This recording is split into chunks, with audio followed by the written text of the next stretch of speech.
ನಮಸ್ಕಾರ. ನಿಮ್ಮೆಲ್ಲರಿಗೂ ನಮ್ಮ AP ಟಾಕ್ಸ್ ಕನ್ನಡ ಚಾನೆಲ್ಗೆ ಸ್ವಾಗತ. ಜೀವನದಲ್ಲಿ ಏನೂ ಇಲ್ಲದೆ ಇರುವಾಗ ತಾಳ್ಮೆ ತುಂಬ ಮುಖ್ಯ ಆಗುತ್ತೆ. ಅದೇ ರೀತಿ ಜೀವನದಲ್ಲಿ ಎಲ್ಲವೂ ಸಿಕ್ಕಾದ ಮೇಲೆ ವಿನಯ ತುಂಬ ಮುಖ್ಯ ಆಗುತ್ತೆ.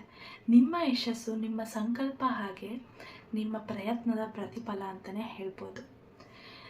ಈಗ ಟಾಪಿಕ್ಗೆ ಬಂದುಬಿಡೋಣ. ನಿಜವಾಗಿಯೂ ಈ ಮಹಾಕುಂಭಮೇಳದ ಮೊನಾಲಿಸಾ ಯಾರು? ಆಕೆಯ ಬಗ್ಗೆ ನಾನು ನಿಮಗೆ ಒಂದೆರಡು ಮಾಹಿತಿನ ತಿಳಿಸ್ಕೊಡ್ತೀನಿ, ಬನ್ನಿ. ಅದಕ್ಕೂ ಮುಂಚೆ ಯಾರು ನನ್ನ ಚಾನಲ್ನ ಸಬ್ಸ್ಕ್ರೈಬ್ ಮಾಡದೆ ನೋಡ್ತಾ ಇದ್ದೀರೋ ಪ್ಲೀಸ್ ಸಬ್ಸ್ಕ್ರೈಬ್ ಮಾಡಿ, ಹಾಗೆ ಪಕ್ಕದಲ್ಲಿರುವಂತಹ ಬೆಲ್ಲೈಕನ್ನ ಕ್ಲಿಕ್ ಮಾಡಿ.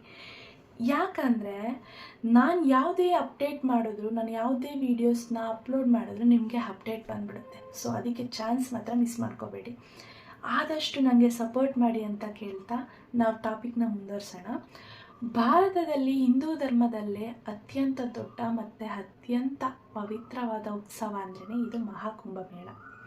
ಈ ಮಹಾಕುಂಭಮೇಳ ಉತ್ತರ ಪ್ರದೇಶದ ಪ್ರಯಾಗರಾಜ್ನಲ್ಲಿ ಜನವರಿ 13ರಂದು ಚಾಲನೆ ಸಿಕ್ಕಿತ್ತು.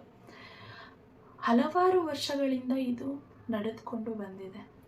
ಸದ್ಯಕ್ಕೆ ಟ್ರೆಂಡಿಂಗ್ನಲ್ಲಿ ಈ ಮಹಾಕುಂಭಮೇಳದ ಲಕ್ಷಾಂತರ ವಿಡಿಯೋ ನೀವು ಆಲ್ರೆಡಿ ಸಾಮಾಜಿಕ ಜಾಲತಾಣದಲ್ಲಿ ನೋಡಿರ್ತೀರ. ಈ ಪೈಕಿ ಮಣಿಗಳ ಸರ ಮಾರುವ ಹುಡುಗಿಯ ಒಂದು ವಿಡಿಯೋ ಸಖತ್ ಹೊಸ ಟ್ರೆಂಡ್ನ ಸೃಷ್ಟಿ ಮಾಡುತ್ತೆ. ಆಗ ಮಹಾಕುಂಭಮೇಳದಲ್ಲಿ ಮಧ್ಯಪ್ರದೇಶದ ಹರ್ಷ ರಿಚಾರ್ಯ ಎಂಬ ಯುವತಿ ತನ್ನ ಸೌಂದರ್ಯದಿಂದ ಎಲ್ಲರ ಗಮನ ಸೆಳೆದಿರ್ತಾಳಂತೆ. ಅದೇ ರೀತಿ ಈ ಮಹಾಕುಂಭಮೇಳದಲ್ಲಿ ತನ್ನ ಸಹಜ ಕಣ್ಣಿನ ಸೌಂದರ್ಯದಿಂದ ಎಲ್ಲರ ಗಮನ ಸೆಳೆತಾಳೆ. ಆಕೆ ಬೇರೆ ಯಾರೂ ಅಲ್ಲ, ಈ ಮೊನಾಲಿಸಾ. ಆಕೆ ಕುಟುಂಬ ಎಲ್ಲಿ ವಾಸವಾಗಿತ್ತಂದರೆ ಮಧ್ಯಪ್ರದೇಶದ ಕಾಗೋನ್ ಜಿಲ್ಲೆಯ ಮಹೇಶ್ವರ ವಾರ್ಡ್ನಲ್ಲಿ ಅಂತೆ. ನೋಡಿ, ಹಲವು ವರ್ಷಗಳಿಂದ ಅವ್ರು ಅಲ್ಲೇ ವಾಸವಾಗಿದ್ರಂತೆ. ಆಕೆಗೆ 16ರಿಂದ 17 ವರ್ಷ. ಅವಳು ಮತ್ತು ಅವರ ಕುಟುಂಬ ಹೊಟ್ಟೆಪಾಡಿಗೋಸ್ಕರ ಹೂ ಮತ್ತು ಮಣಿಗಳ ಸರ ಮಾರಾಟ ಮಾಡಿ ಜೀವನ ಸಾಗಿಸ್ತಾ ಇದ್ರಂತೆ. ಹೆಂಗೋ ಅವ್ರ ಜೀವನ ಚೆನ್ನಾಗಿ ಸಾಗ್ತಾ ಇತ್ತು. ಅಷ್ಟು ಕಡುಬಡು ಕುಟುಂಬದವರವರು. ಮೊನಾಲಿಸಾಗೆ ಒಬ್ಬಳು ತಂಗಿ ಮತ್ತು 2 ತಮ್ಮಂದರು. ಮೊನಾಲಿಸಾ ಮತ್ತು ಅವರ ಕುಟುಂಬ ವಾರಣಾಸಿ ಮತ್ತು ಹರಿದ್ವಾರಕ್ಕೆ ಹೋಗಿ ಕಚ್ಚಾ ವಸ್ತುಗಳು ಮತ್ತು ರುದ್ರಾಕ್ಷಿ ಮಣಿಗಳು, ಮುತ್ತಿನ ಮಣಿಗಳು ಅವನ್ನೆಲ್ಲ ತಂದ್ಬಿಟ್ಟು ಹಾರ ಮಾಡಿ ಮಾರಾಟ ಮಾಡ್ತಿದ್ರಂತೆ. ಒಂದೇ ರೂಮಲ್ಲಿ ಇಡೀ ಮೊನಾಲಿಸಾ ಕುಟುಂಬ ವಾಸವಾಗಿತ್ತಂತೆ. ಮೊದಲೇ ಕಷ್ಟದಲ್ಲಿದ್ದರು.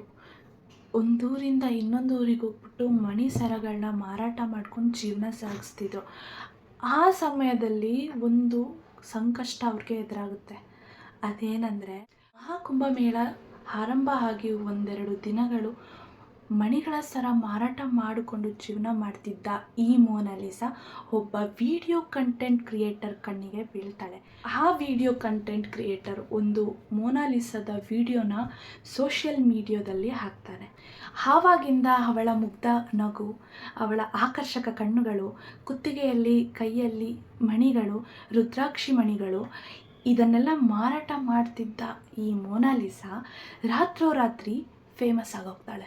ರಾತ್ರೋರಾತ್ರಿ ಈ ಮೊನಾಲಿಸಾ ವಿಡಿಯೋ ಸಖತ್ ವೈರಲ್ ಆಗುತ್ತೆ. ಈ ಮೊನಾಲಿಸಾ ವೈರಲ್ ಆಗಿದ್ದೇ ತಡ ಜನ ಅವಳು ಹಿಂದೆ ಬಿದ್ದು ಮಾತಾಡ್ಸೋಕ್ಕೆ ವಿಡಿಯೋ ಫೋಟೋಸ್ ಅಂತ ಮಾಡ್ಕೊಳ್ಳೋಕ್ಕೆ ಶುರು ಮಾಡ್ತಾರೆ. ಈಗ ನಿಮಗೆಲ್ಲ ಅನಿಸಿರ್ಬೋದು, ಇವಾಗ ನಾವು ಅಂದ್ಕೊಳ್ತೀವಿ ಏನಂತ, ಈ ಮೊನಾಲಿಸಾ ಫೇಮಸ್ ಆಗೋದ್ಲು, ಸಖತ್ ಖುಷಿಯಾಗಿರ್ತಾಳೆ ಅವಳು ಅಂತ.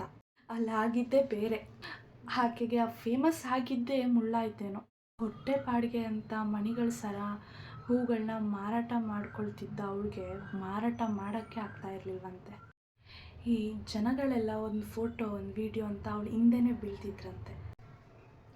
ಇದರಿಂದ ಅವ್ರ ತಂದೆಗೆ ಸಾಕಾಗಿ ನೋಡಿ ನೀನು ಇಲ್ಲಿ ಇರೋದೇ ಬೇಡ, ಇಲ್ಲಿ ಯಾವುದೇ ರೀತಿ ಮಾರಾಟನೇ ಮಾಡಬೇಡ ಅಂತ ಅವಳನ್ನ ಊರಿಗೆ ವಾಪಸ್ ಕರ್ಕೊಂಡು ಹೋಗ್ತಾರಂತೆ. ಮೊನಾಲಿಸಾಳ ಮುಂದಿನ ಮಾಹಿತಿನ ನಾನು ನಿಮಗೆ ನೆಕ್ಸ್ಟ್ ವಿಡಿಯೋದಲ್ಲಿ ತಿಳಿಸ್ಕೊಡ್ತೀನಿ. ಕಾದು ನೋಡ್ತಾ ಇರಿ ಪಾರ್ಟ್ 2ಗೆ. Thank you.